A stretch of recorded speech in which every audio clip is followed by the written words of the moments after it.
नमस्कार दोस्तों, मैं हूं चंद्रेश कुमार। आप देख रहे हैं सत्यवान समाचार। इस वक्त हमारी मौजूदगी आजमगढ़ जिले के ग्राम सभा ससना में मौजूदगी है। इस समय एक दलित परिवार होता है, उस दलित परिवार का मर्डर होता है और मर्डर को शासन प्रशासन दबाना चाहते हैं।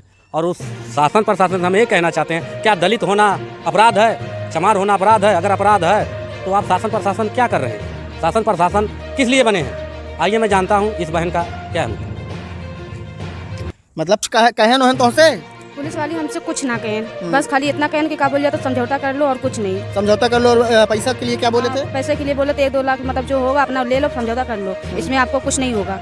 हाँ। और क्या लग रहा है, न्याय मिल जाएगा? कुछ आर्थिक मदद की बात की है? कुछ नहीं। कुछ नहीं? नहीं। खाली पुलिस वाले जो समझौता करवाने के लिए बुलाए? कुछ सुन ही नहीं रहे हैं मेरा। हाँ। अकेली हो तुम? मैं अकेली हूँ। समझ लीजिएगा साहब, दलित परिवार की एकलौती बिटिया बेचारी, इसके पास भाई भी नहीं है और कोई भी नहीं है। न्याय के लिए कहाँ जाए, दर दर भटक रही है। जो अपराधी हैं प्रशासन द्वारा उनके समर्थन में ये कहा गया कि आप आके समझौता कर लीजिए, 1 से 2 लाख रुपए आपको दे दिया जाएगा और आप इस मामले से मुक्त हो जाइए। तो क्या लगता है प्रशासन ने इसमें जो है उन्हीं लोगों का समर्थन कर रही है, उन्हीं का सहयोग कर रही है? हाँ। उनका सहयोग कर रही हाँ। है। हाँ। दादी का कहा तो पुलिस ऐसा पुलिस रहने का फायदा बा? आपका भैया सही है। कुछ लागत है कि कुछ मदद हो जाए? ये भैया अभी गई लानी हम लोग तो जात ना है, कौन मदद करे थे कौन ना करते। अब वो तो हम लोग को बुलावा हो तो कुछ कही तो मन मालूम होता ना। हाँ भैया, लेकिन न्याय ना मिल पाई लागत पर। भाई कैसे भैया मिली, कैसे मिले वाली कौन लक्षण ना लौकत है। हाँ, यानी अपराधी जो है इसे घूमे आराम से। भैया हम तो कर ही पड़ी।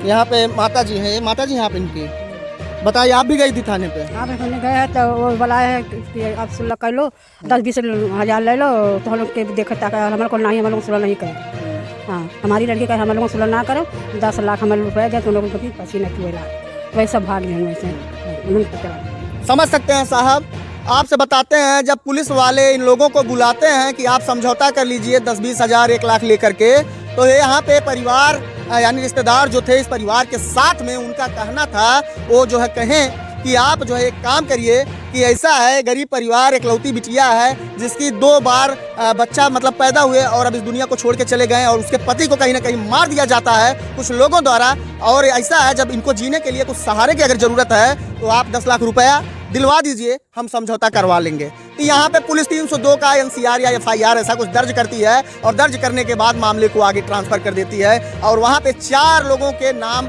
मुकदमा ये लोग दर्ज किए थे। इनका कहना है, क्या 4 लोगों के नाम मुकदमा था? हाँ।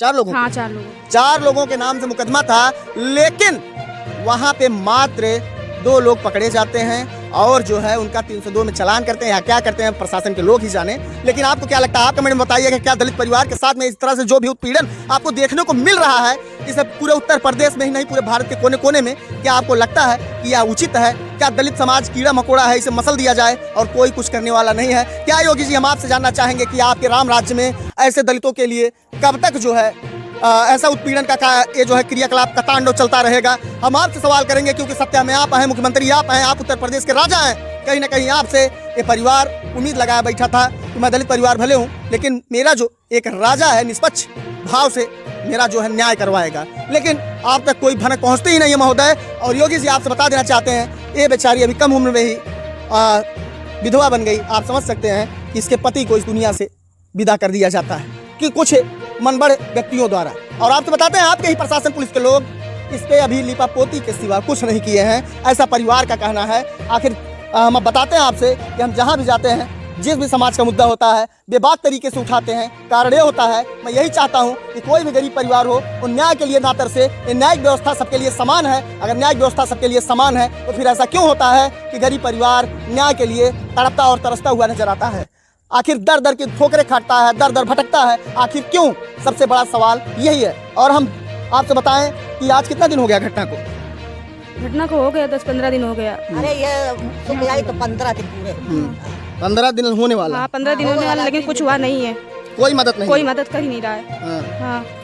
आपका कोई मदद नहीं हुआ? नहीं। अगर बहुजन समाज के जितने नेता हैं, अगर वो आवाज उठाएं, बसपा की सुप्रीमो सुश्री मायावती जी, आपसे हम बताना चाहेंगे कि ऐसे तमाम संकट दलितों के ऊपर आए दिन देखने को मिल रहा है, उस पर अगर आप एक बार प्रतिक्रिया लें तो शायद कुछ हो सकता है, लेकिन आप भी नहीं लेती हैं। पता नहीं आपके मन में क्या चल रहा है। बहरहाल आप किस तरह से न्यायिक प्रक्रिया का कार्य कर रही हैं वो आप समझ सकती हैं। शायद दलितों के लिए आपके पास भी कोई अलग से योजना हो, शायद उस योजना के तहत आप जो कार्य कर रही हो, शायद आपका क्या विचार है आप ही जान सकती हैं, उसमें हम कुछ नहीं कह सकते। लेकिन इतना जरूर कहेंगे आप लोगों से, आप जैसे नेताओं से, जो बड़े बड़े नेता हैं, बीजेपी के हों, बसपा के हों, सपा के हों, भीम आर्मी के हों, आजाद समाज पार्टी के हों, या फिर और भी दल और भी राजनीतिक पार्टियां जो भी हों, सबसे यही निवेदन है, हाथ जोड़ के एक पत्रकार का निवेदन है कि ऐसे गरीब लाचार बहनों को न्याय की जरूरत आज है। न्याय कब मिलेगा? न्याय के लिए कब तक दौड़ेंगे? न्याय के लिए कब तक भटकेंगे? न्याय बहुत जरूरी चीज़ होती है महोदय। अगर न्याय नहीं मिलता है तो कहीं ना कहीं एक परिवार से एक व्यक्ति चला भी जाता है और न्याय भी नहीं मिल पाता है, और अपराधी जो होते हैं, मुजरिम जो होते हैं, खुले तौर पे तांडव करते हैं, जाते हैं। आज जेल होगा, कल बेल होगा, परसों से फिर वही खेल होगा, वही दोहराया जाता है, चलता रहता है। महोदय, हम आपसे निवेदन करना चाहेंगे कि इस परिवार की आप अर्जी एक बार सुनिएगा। ग्राम सभा ससना है जो फूलपुर कोतवाली क्षेत्र का मामला है ये, और आपसे बताते हैं जिला आजमगढ़ है, और आजमगढ़ में ही लगातार में कंटिन्यू कम से कम 10 से ऊपर ही आपको घटना हमने दिखा दिया होगा अपने चैनल